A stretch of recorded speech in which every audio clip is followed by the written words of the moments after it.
tudo bom com vocês? Eu sou o professor Rafael, aqui da Física do IFSUL, e bom dia para quem não almoçou ainda, boa tarde para quem já almoçou. Essa é a nossa segunda edição da Sobremesa com a Física dentro do Clube de Física. E hoje a gente vai falar de evolução estelar, do Big Bang aos buracos negros.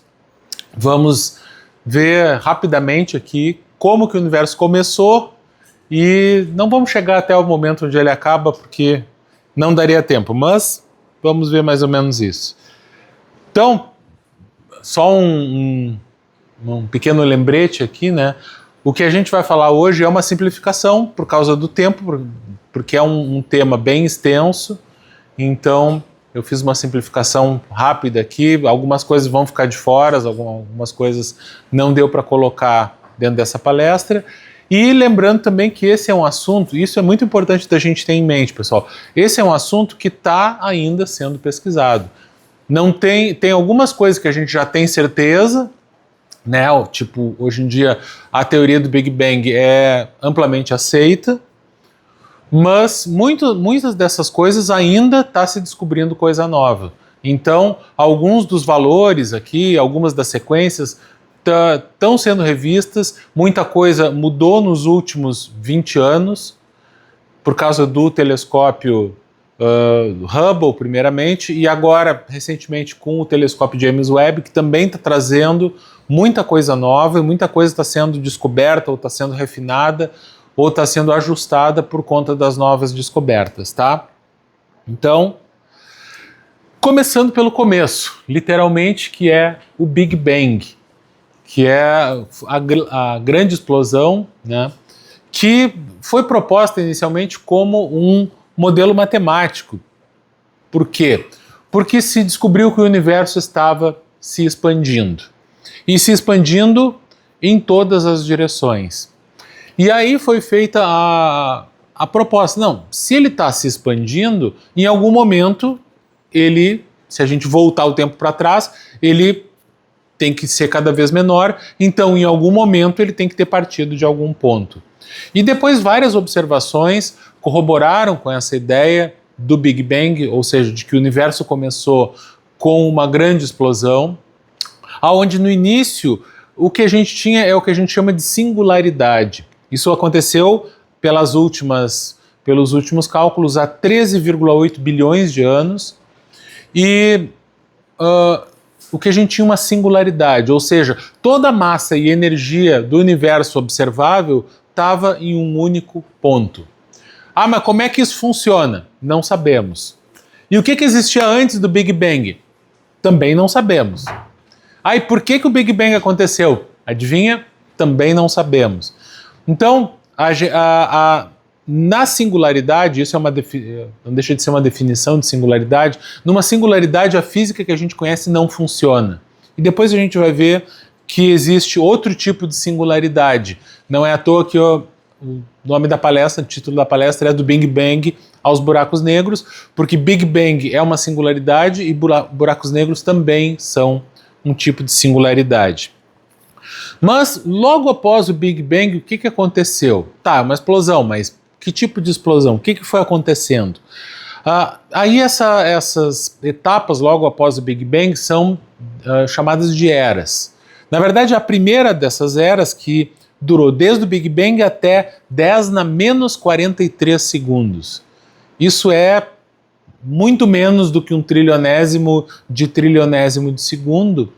É a chamada era de Planck, aonde ainda não existia nenhum tipo de partícula, existia apenas aquela quantidade enorme de energia e de massa, que é a mesma coisa, né? E as quatro forças do universo, que é a força gravitacional, eletromagnética, nuclear forte e nuclear fraca, elas estavam todas unificadas. A gente não sabe muito sobre o que aconteceu nessa era, basicamente porque a gente não tem uma teoria na qual as quatro forças estejam unificadas.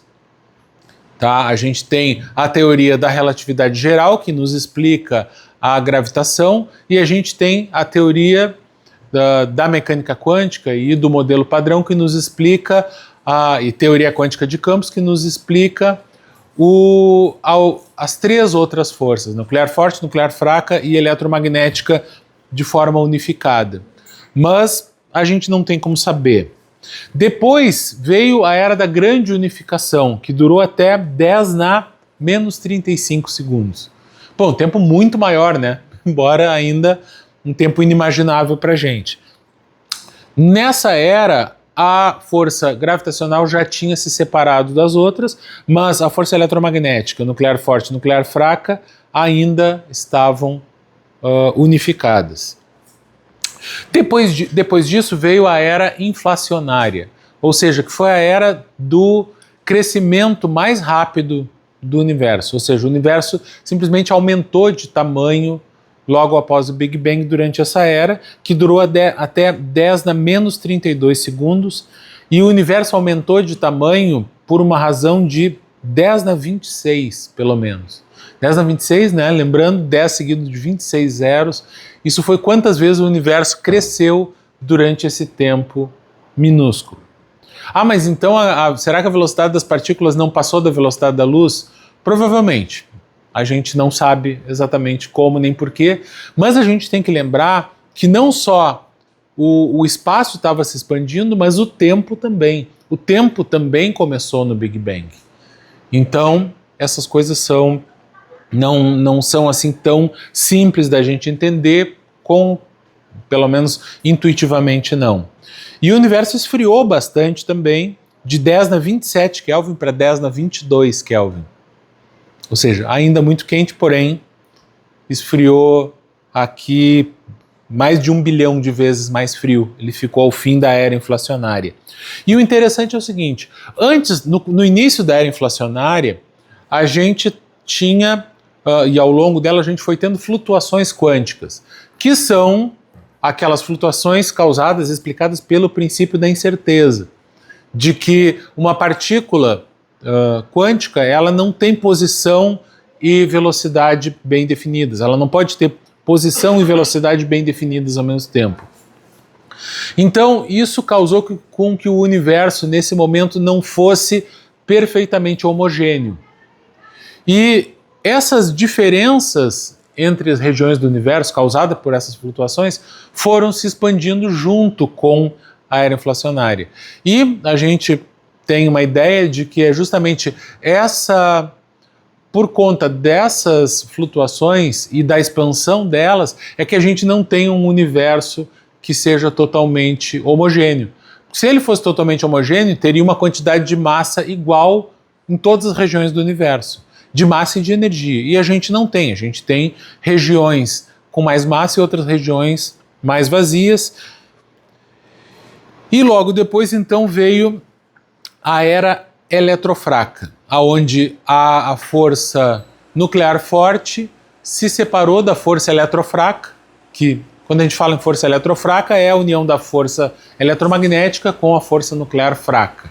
Tá? Então só essas duas que continuaram unificadas nessa época, que durou até 10 na menos 12 e aonde começaram a surgir as primeiras partículas, no caso, os primeiros bósons. Lembrando que os bósons, né, para quem estava aqui na palestra anterior, os bósons são as partículas que fazem a mediação das forças, como, por exemplo, os gluons e os fótons. Não exatamente, mas a gente tem essa ideia de que foi mais ou menos nessa época. Como é que pode? A energia tem que ser composta de alguma coisa, né? Tem que ser feita de algo. O que era feito essa energia se não existiam partículas? É possível ter energia sem ela ser feita? Boa pergunta. A verdade é que essa parte dos primeiros segundos pós o Big Bang é um assunto bem que está em discussão ainda. De que forma existia essa energia se não existia fótons, se não existia ondas, estava ali, estava como um concentrado de matéria e energia, porque nessa época tudo era a mesma coisa. Massa e energia ainda não eram coisas independentes nesse período. Tanto que aqui é que começam a surgir os primeiros bósons e a maior parte deles nem tem massa ainda, né? Logo depois vem a era dos quarks, aonde começaram a surgir os primeiros quarks. Esses sim, formadores da matéria. Então a matéria começou a surgir apenas aqui, que durou até 10⁻⁵ segundos. E nessa época o universo, aí a gente começa a ter um pouco mais de compreensão, que aí o que a gente tem é que o universo é composto por um plasma de quarks e gluons.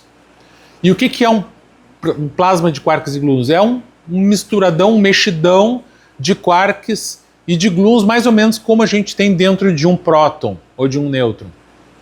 Então, o que a gente tem nessa época dá para, grosso modo, pensar como se todo o universo fosse um único próton, ou um único nêutron, melhor ainda, porque obviamente ele deveria ser neutro nessa época. E lembrando que o que surgiu aqui, surgiu matéria e também surgiu antimatéria. Porque a gente não consegue criar matéria, pelo menos até onde a gente sabe, criar apenas matéria sem criar antimatéria. A gente precisa da conservação do número bariônico. E para isso, quando tu cria um quark up, tu também precisa criar um quark anti-up, para manter a simetria do universo. Logo depois veio o que a gente chama de bariogênese, onde foram criados os baryons, como que são as partículas formadas por quarks. Então, aqui surgem os prótons e nêutrons, né? Com os quarks se agrupando entre eles. E aí, o interessante é o seguinte, lembra que eu falei que a gente que tinha sido criado tanto matéria quanto antimatéria. Mais ou menos quando eles começaram a se juntar e formar aí prótons e nêutrons, também começaram a se formar antiprótons e antinêutrons. E eles começaram a se aniquilar. Por que não se aniquilaram todos? Por que sobraram alguns prótons que não foram aniquilados? E alguns nêutrons que não foram aniquilados? Não sabemos. Esse é um dos grandes mistérios da física de hoje em dia que a gente tem, e é chamado de assimetria matéria-antimatéria. Por que a gente tem mais matéria do que antimatéria no universo? É um grande mistério. Se algum de vocês descobrir, vai ganhar um prêmio Nobel de Física, com certeza. Tá? Então, e daqueles quarks que tinham sido criados anteriormente, a maior parte foi aniquilada nessa época. E essa aniquilação, como a gente sabe, gera ondas eletromagnéticas, gera radiação, no caso, e também uma grande quantidade de neutrinos, porque nessa época a gente também tinha uma grande transformação de prótons em nêutrons e de nêutrons em prótons. E sempre que ocorrem essas transformações, a gente tem uma quantidade muito grande de neutrinos sendo transformados. Então, foi criado nessa época da formação dos hadrons e dos baryons.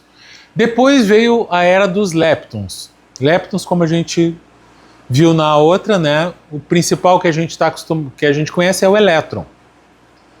E os elétrons surgiram então nessa época, depois dos quarks. E aqui está um esquema de como é que tu cria um elétron. A partir de radiação gama, ou seja, de um fóton, tu consegue criar, se essa radiação tiver bastante energia, ela pode se transformar num elétron e num pósitron, que também mais tarde foram se aniquilando, porém sobraram mais elétrons do que pósitrons. Aliás, sobraram elétrons depois dessa grande aniquilação. Então, isso ocorreu até 10 segundos após o Big Bang. Então, notem que já é um tempo muito maior do que aquelas outras eras que a gente estava falando.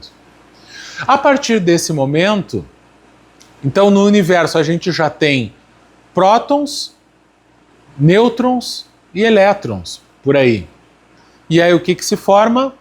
Átomos.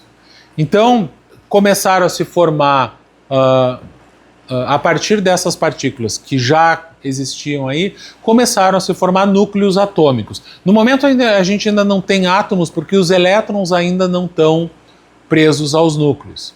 O universo ainda está quente demais nesse período, que durou aqui até 100 segundos depois do Big Bang, e a temperatura ainda é muito alta. E uma das coisas que a gente vê até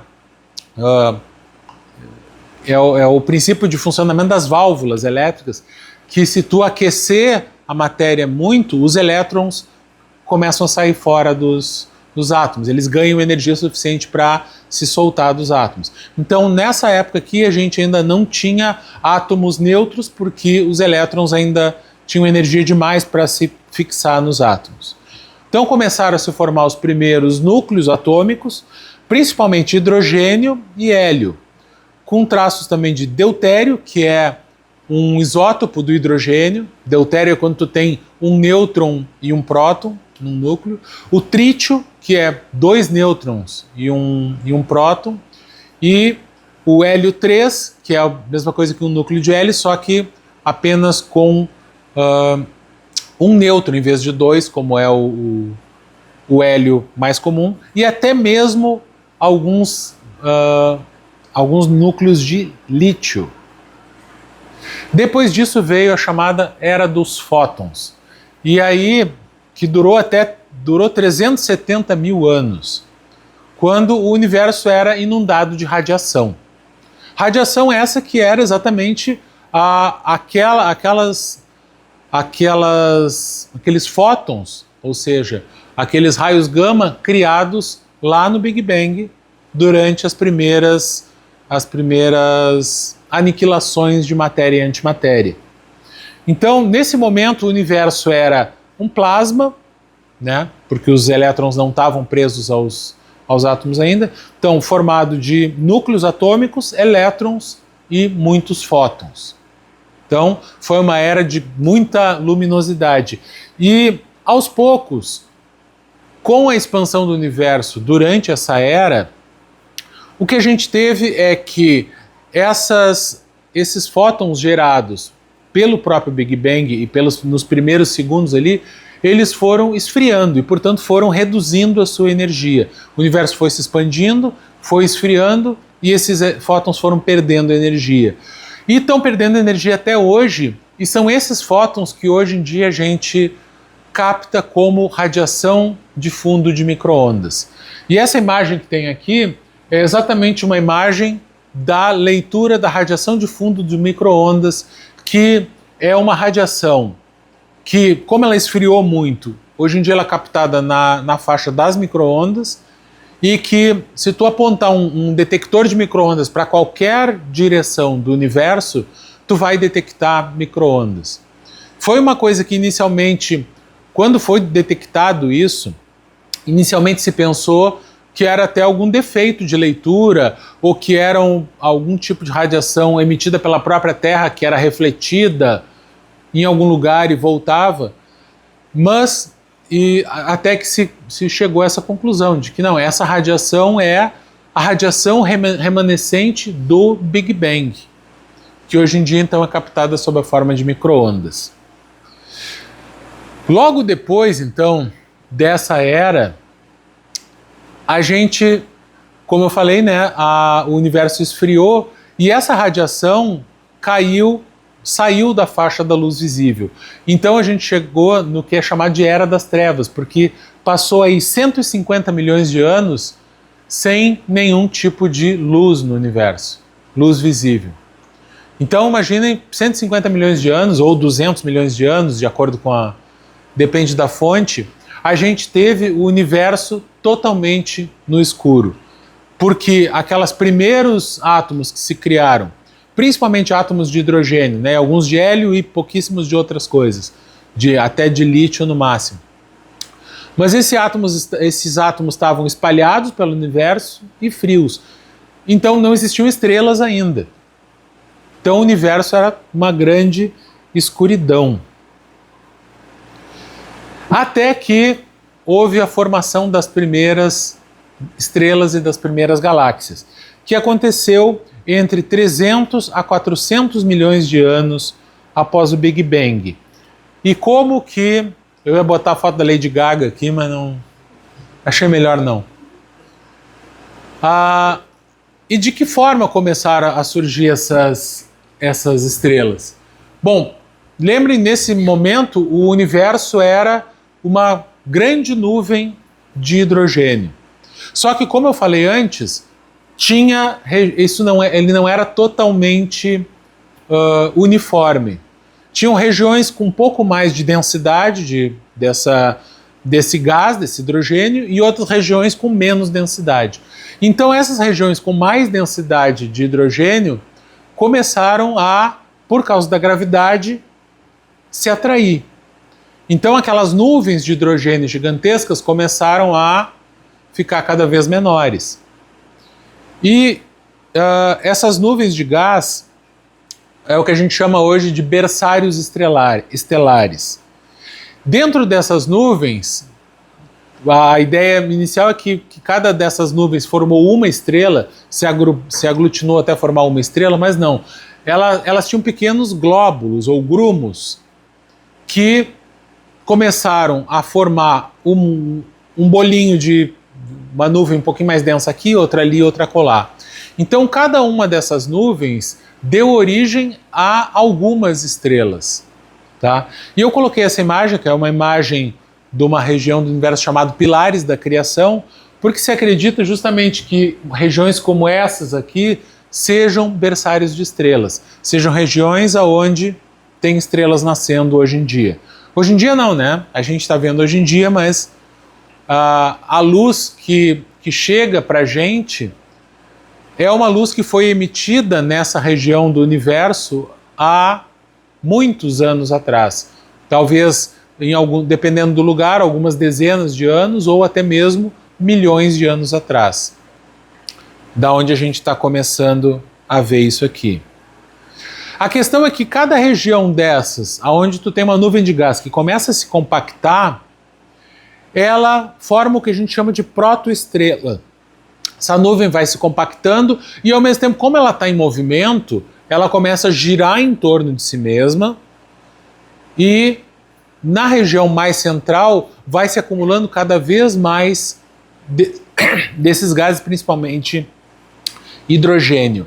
Então, isso, como acaba girando cada vez mais rápido, isso forma um disco, que é chamado disco de acreção, que vai sendo sugado em direção ao núcleo da estrela. E aí que tá. Chega um ponto que esse núcleo vai ficando cada vez mais denso, mais denso, mais denso, mais hidrogênio vai chegando.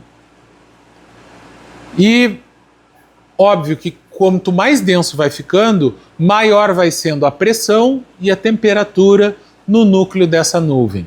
Até que chega um momento em que começa a ocorrer fusão nuclear. A fusão nuclear é uma reação nuclear, né? A gente tem que sempre que deixar claro que não é uma reação química.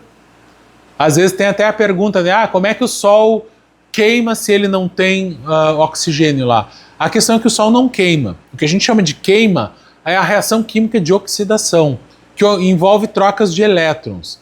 Mas não é isso que ocorre no Sol. O que ocorre no Sol é uma reação nuclear, onde tu pega núcleos de átomos menores, como o hidrogênio, e eles se fundem por causa da alta pressão e da alta temperatura e formam núcleos mais pesados. Então a principal reação que a gente tem aqui é átomos de hidrogênio que se transformam ou se juntam com nêutrons. Um átomo de hidrogênio, lembrando, é um próton, né? Um núcleo de hidrogênio é um próton.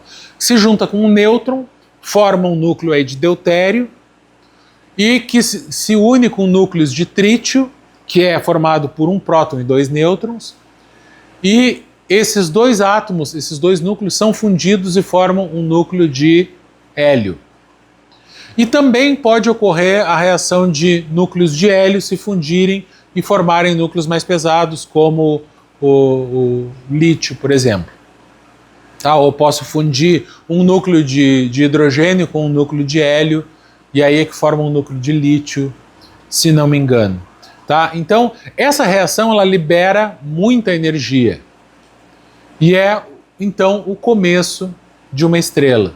Quando aquele núcleo começa a, por causa da alta pressão e da alta temperatura causados pela gravidade, que tenta compactar aquele núcleo, a gente tem essa reação de de fusão. E aí acontece, depois que a estrela começa a brilhar, vem uma era que a gente chama de sequência principal. O nosso Sol está nesse momento na sequência principal, que é a maior parte da duração da estrela, que é quando ela tem um brilho mais ou menos constante ao longo de toda a sua vida, e aonde isso é um equilíbrio. Ao mesmo tempo que tu tem a gravidade compactando o núcleo da estrela, tu tem a reação de fusão nuclear emitindo energia para fora, e essas duas forças brigando fazem com que a estrela esteja em equilíbrio.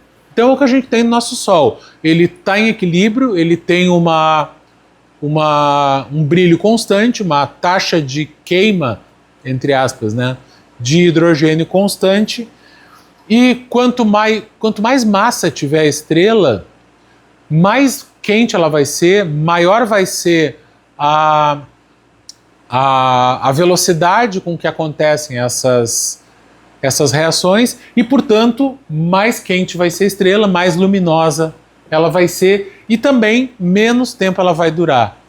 Então, estrelas muito grandes, com muita massa, duram menos do que estrelas mais leves. Estrelas menores tendem a durar muito tempo. Tanto que existe um tipo de estrela, que eu nem falei aqui, que ela é tão pequena que ela dura sabe-se lá quanto tempo, porque desde o Big Bang as que foram criadas desse tipo ainda existem, né? Então, enquanto houver hidrogênio e hélio no núcleo da estrela, a estrela vai queimar, então vai brilhar de forma contínua. Então essa é a sequência principal da estrela. Mas chega um momento na vida de toda estrela que o combustível, que é esse hidrogênio do núcleo dela, começa a terminar.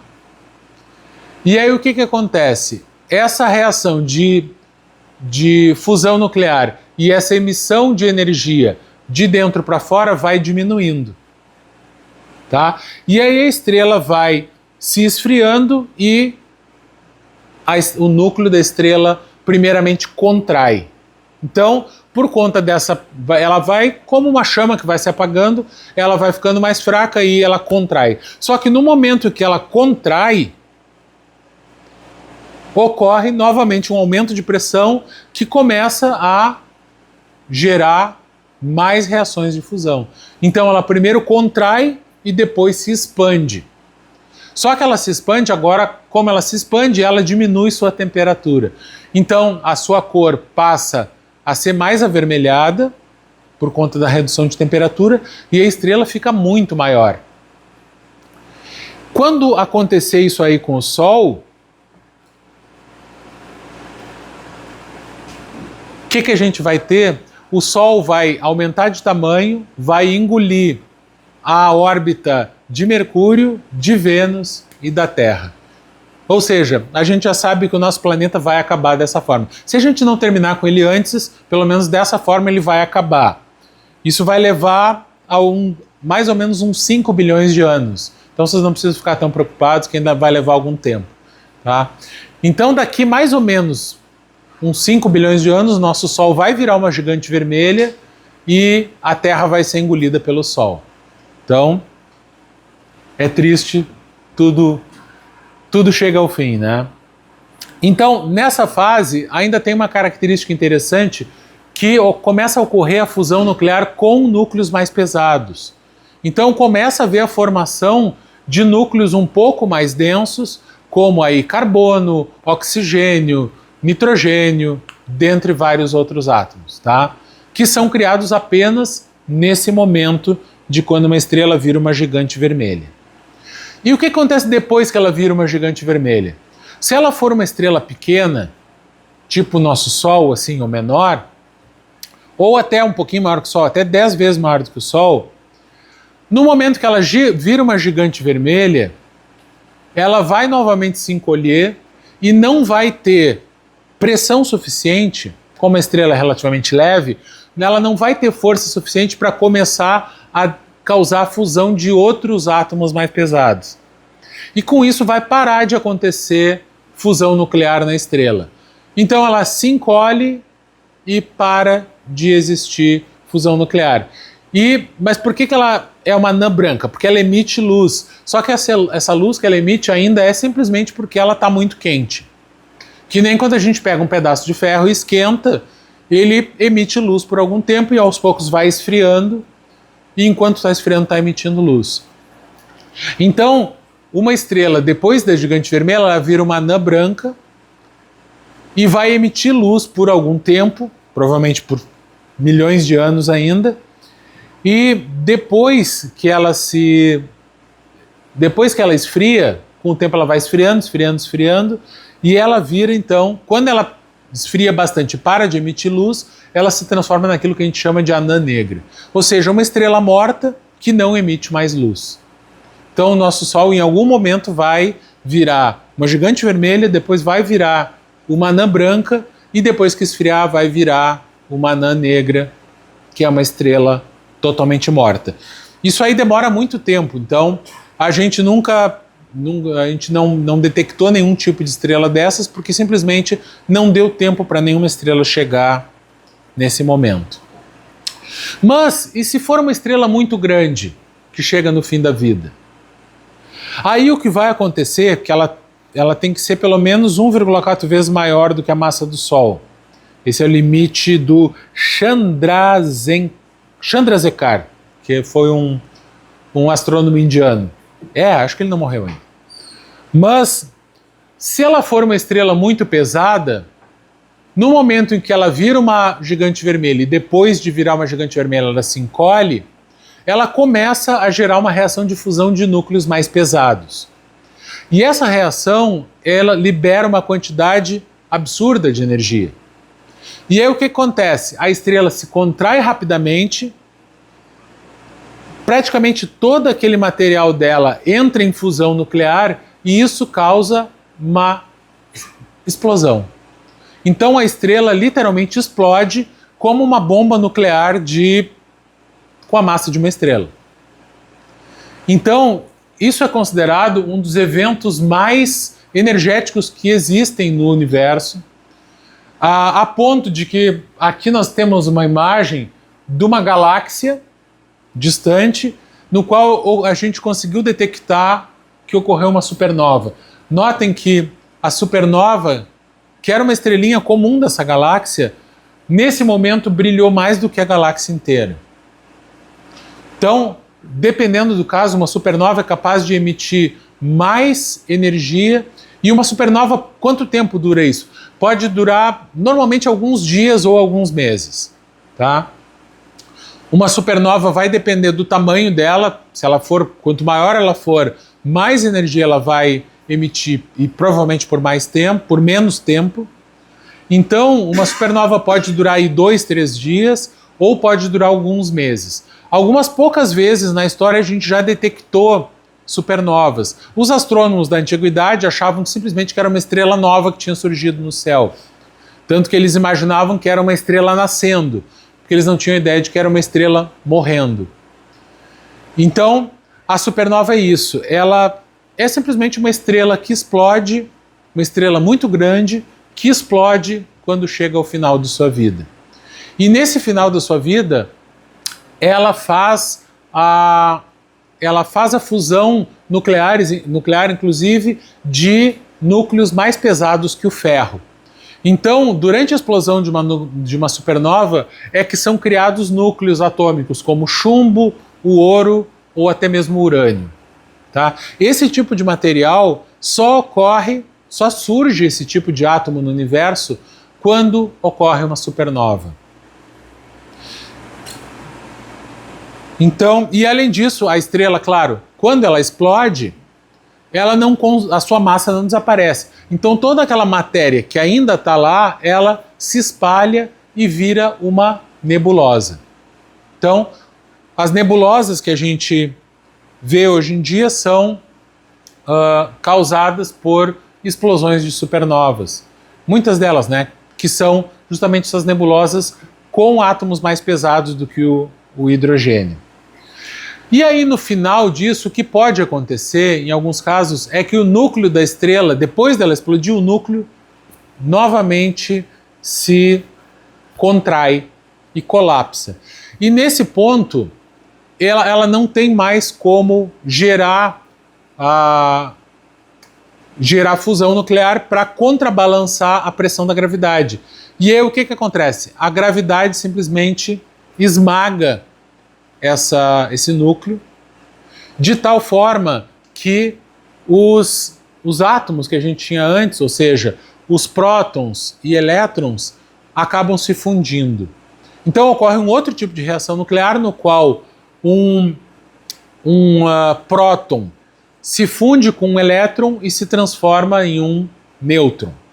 E aí tudo que resta depois que isso acontece, então, são nêutrons extremamente compactados. E é o que a gente chama de estrelas de nêutrons. São estrelas formadas de um núcleo de supernova e que hoje em dia, então, tem apenas nêutrons. A gravidade é tão forte que consegue compactar isso aí, e a única coisa que impede dessa estrela compactar mais ainda é o que a gente chama de pressão de degenerescência, que é um conceito da mecânica quântica. Lembram que vocês provavelmente em química estudaram o princípio de exclusão de Pauli, né? Ou seja, a gente não pode ter duas partículas, dois férmions de iguais características e com a mesma energia, no mesmo nível de energia. Então, dentro de uma estrela de nêutrons, só o que segura a estrela é o princípio da exclusão de Pauli. Então, se tu tem um nêutron lá que tem uma certa quantidade de energia, outro nêutron tem que ter uma outra quantidade de energia e assim por diante. Então, isso faz com que os nêutrons tenham obrigatoriamente que ter diferentes quantidades de energia e outros números quânticos também, mas é isso que impede a estrela de colapsar totalmente. Só outra coisa, as estrelas de nêutrons, lembram que desde que a nuvem lá de gás começa a formar uma estrela, essa nuvem gira, né?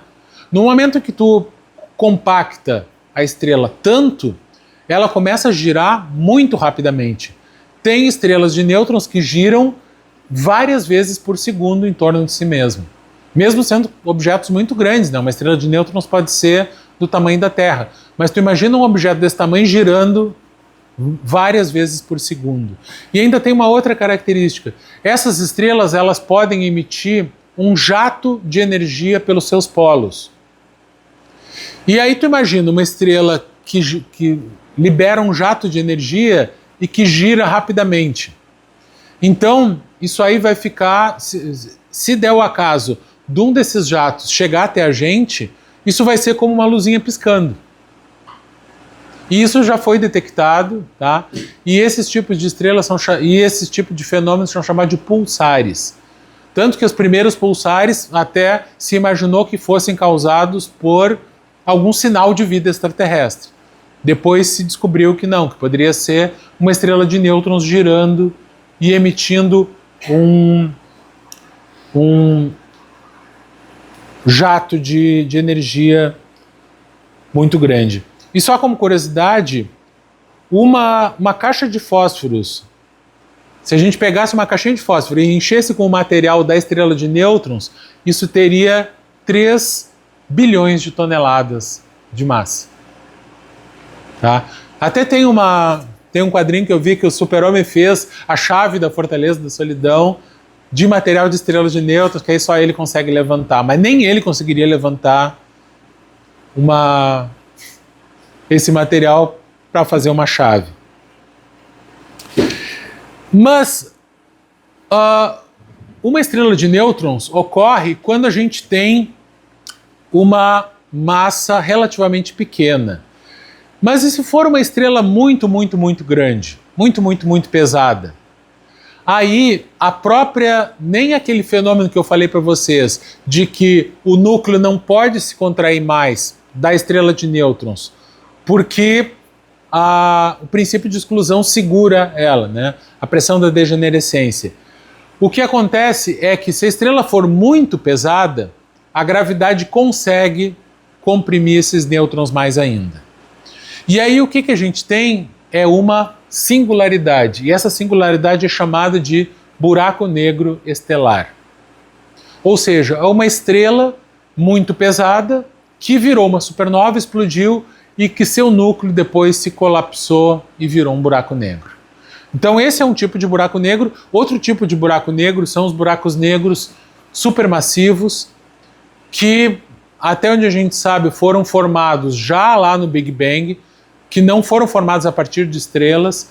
E uma das teorias é que existe um buraco negro desse tipo no centro de cada galáxia, inclusive da nossa, tá? Que foram buracos negros, então, que surgiram desde o início do universo. Mas podem existir, então, buracos negros formados a partir de estrelas que explodiram. Isso se uma estrela for o que foi calculado é que tem que ser uma estrela pelo menos 10 vezes maior do que o Sol para que ela se transforme num buraco negro. Se ela for menor do que isso, ou seja, se for uma estrela mais ou menos do tamanho do Sol, quando ela explodir, vai acabar virando pode virar uma estrela de nêutrons. Tá? Na verdade, não. Uma estrela do tamanho do Sol vira uma anã branca, uma estrela um pouco maior que o Sol vira uma estrela de nêutrons, e se for 10 vezes maior que o Sol, ela vira um buraco negro ao final da vida.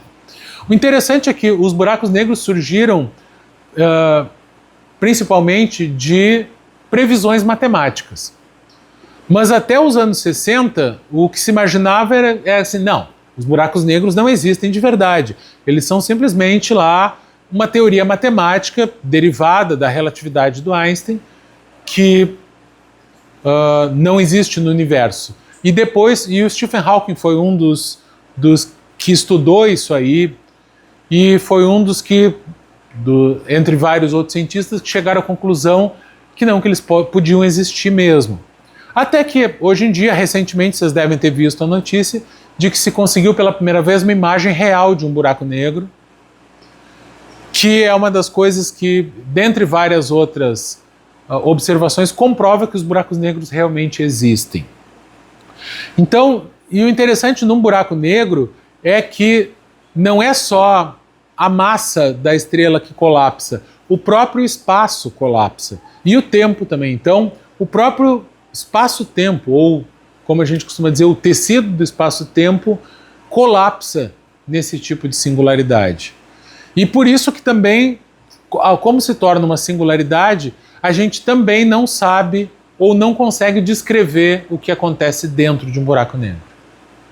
Como nada sai, né? A gente não tem como, nem tem como saber e não tem nem como calcular, porque as leis da física que a gente conhece também não se aplicam para o interior do buraco negro, assim como não se aplicavam lá para o Big Bang. Então, buracos negros têm algumas características bem definidas. Eles não têm forma, a gente não sabe se eles têm tamanho nem nada, mas eles têm o que a gente define como horizonte de eventos, que é um raio a partir do qual a gravidade é tão grande, se a gente se aproximar de um buraco negro a partir desse limite, que é o horizonte de eventos, a gravidade a partir dali é tão grande que nem a luz consegue escapar. E é por isso que se chama também horizonte de eventos, porque é um horizonte a partir do qual a gente não sabe que eventos acontecem, porque nada escapa de lá. Os buracos negros, em geral, eles não estão sozinhos do universo. Eles têm ao redor deles uma quantidade de matéria que está sendo atraída para eles.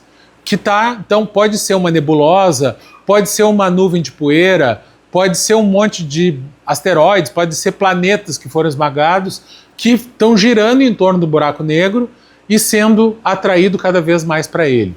Esse disco a gente chama de disco de acreção. E, na verdade, o que a gente enxerga de um buraco negro é o disco de acreção.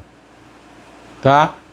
Porque esse disco de acreção ele é muito quente, justamente pela gravidade do buraco negro, e ele está sendo triturado pelo buraco negro.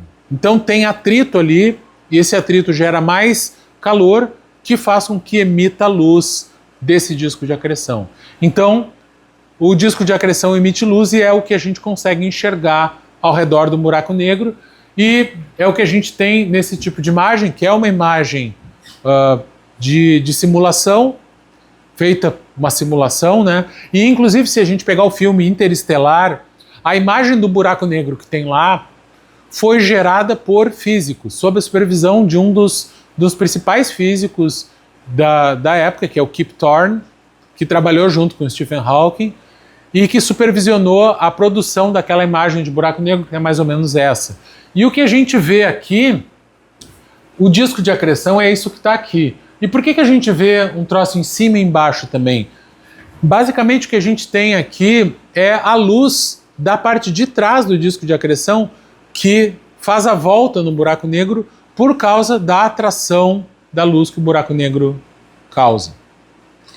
Então, aquela luz, aqui o que a gente vê é a parte da frente do disco de acreção, e o que a gente está vendo aqui é simplesmente a parte de trás do disco de acreção, que a luz que sai dele é curvada pelo buraco negro e a gente consegue ver nesse ponto.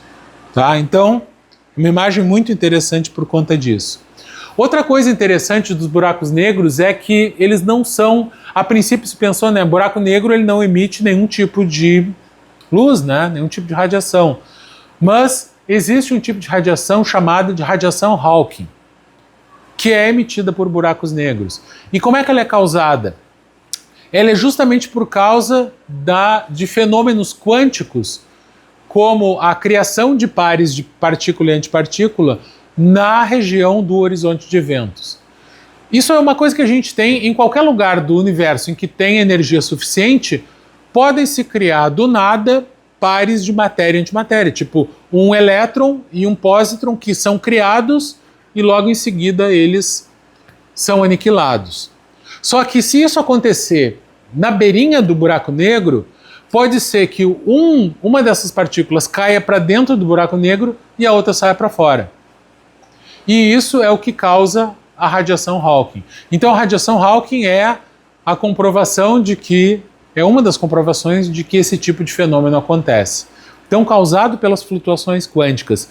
E o interessante é que como um buraco negro ele está emitindo então radiação, ele fica perdendo massa ao longo do tempo. Ou seja, buracos negros evaporam naturalmente por causa da radiação Hawking. E em buracos negros muito grandes, essa radiação ela é muito pequena e, portanto, a evaporação de um buraco negro grande é extremamente lenta. Só que se eu pegar um buraco negro muito pequeno, a radiação Hawking é muito intensa. E aí o buraco negro poderia evaporar muito rapidamente. E esse é um dos motivos pelos quais a gente considera que um acelerador de partículas é seguro. Porque quando foi ligado lá o LHC pela primeira vez, um dos medos que se tinha é que ele fosse gerar um buraco negro, que engoliria a Terra e seria o fim de tudo, né? E aí conseguiram calcular que se por um acaso o choque lá de prótons com prótons num acelerador de partículas gerasse um buraco negro, esse buraco negro evaporaria em uma fração de segundos. Então, pode ser que um buraco negro seja gerado num acelerador? Pode ser. Só que se isso acontecer, ele vai evaporar em, sei lá, bilionésimos de segundo, então a gente não tem com o que se preocupar. Outra coisa interessante em relação às estrelas é que existem gerações de estrelas. Então, logo após o Big Bang, como eu falei para vocês, aquelas nuvens que eram compostas basicamente só de hidrogênio, elas foram colapsando até se tornarem as primeiras estrelas, né? Essas estrelas eram muito grandes e, por serem muito grandes, eram muito quentes e, por serem muito quentes, duraram muito pouco. Quer dizer, pouco em termos cosmológicos, né? Mas logo em seguida, depois de alguns bilhõezinhos de anos aí, em alguns casos até milhões de anos, não bilhões, essas estrelas se transformaram em supernovas e explodiram. Tanto que nenhuma dessas estrelas originais, lá do Big Bang, existe até hoje. A gente não conseguiu detectar nenhuma, pelo menos. E essas estrelas, então, formaram novas nebulosas, formaram novas nuvens de gás, agora sim com maiores, com alguns componentes a mais, alguns núcleos que não só hidrogênio e hélio, e essas nuvens começaram a formar novamente uma estrela. E essas nuvens têm uma característica interessante. Como agora elas têm materiais mais pesados, como, sei lá, oxigênio, carbono, ferro, ouro, algumas partes dessa nuvem que começou a girar foi se condensando e formando corpos celestes rochosos. Mais especificamente, planetas, né?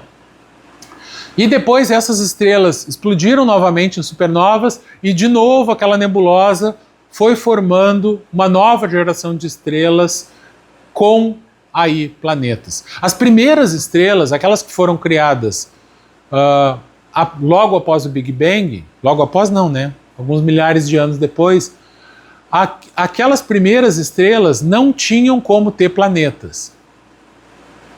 Por quê? Porque só existia hidrogênio praticamente no universo. Ou seja, esses planetas que a gente tem hoje, com certeza foram criados a partir de uma supernova. Então o nosso sistema solar, ele só existe porque nessa região do universo existiu uma supernova que explodiu. E essa supernova gerou uma nuvem de poeira que no seu interior formou uma estrela, só que aquela poeira que estava mais para fora foi se aglutinando e formando planetas. Então, o mais interessante de tudo é a gente pensar nisso. Todos os átomos que a gente tem aqui na nossa volta, que não são de hidrogênio ou hélio, foram criados numa explosão de uma supernova. Ou seja, nós somos feitos de poeira de estrela. Todos os átomos que compõem vocês nesse momento foram átomos que surgiram dentro de uma supernova que fundiu esses átomos e que explodiu. Então, literalmente, a gente é feito de poeira de estrela, ou como o Carl Sagan costumava dizer, star stuff, coisa de estrela, né? Material de estrela, ou recheio de estrela, sei lá. Mas, em relação a isso, então, foi um resumão aqui, mas é só isso que a gente... Então, tudo que a gente sabe sobre a evolução do universo, eu falei aqui? Não. O que eu falei foi uma pincelada rapidinha sobre como surgiu o universo, como surgiram as estrelas, como surgiram os planetas e assim por diante. Tem muito mais detalhe. Eu mesmo, para pesquisar, para fazer essa pesquisa, eu me apavorei com a quantidade de coisa que eu não sabia e que eu fui pesquisando, porque muitas dessas coisas, na época que eu estudei isso aqui, ainda não tinha sido descoberto, tá? Então, é uma área que a gente... é uma área relativamente nova, essa área, que é uma... daria para dizer que seria uma astrofísica quântica, porque ao mesmo tempo que a gente tem que, para entender isso aqui, tem que estudar astronomia, tem que estudar astrofísica, mas também a gente precisa entender efeitos quânticos para entender o comportamento dos átomos nisso aí tudo. Então, é uma área da ciência, uma área da astronomia, da astrofísica, que ainda tem muita coisa para descobrir, que ainda tem muita coisa para entender. Tanto que não é à toa que praticamente a cada ano surgem novas descobertas. E uma delas, por exemplo, acho que a principal hoje em dia, é que toda a matéria que a gente conhece do universo, essa que eu expliquei como é que se formou, com prótons, nêutrons e elétrons, isso é apenas 5% do universo. E o que é o restante? É o que a gente chama hoje de matéria escura e energia escura. E de que é formada a matéria escura e energia escura? Não sabemos. Adivinha o que vocês vão ganhar se vocês descobrirem? Exatamente, um prêmio Nobel de Física. Tá? São algumas das áreas. Então, entender o que é a matéria escura, o que é a energia escura, são algumas das áreas de maior pesquisa hoje em física, ou pelo menos que a gente mais tem curiosidade de saber o que são. Tá? Então, só para vocês entenderem, 95% do universo a gente ainda não conhece. A gente ainda não sabe nem sequer do que é feito. Tá? Então, agora, a geração de vocês é que vai ter que descobrir isso. Tá? Então, por hoje era isso. Obrigado por terem assistido aqui com paciência.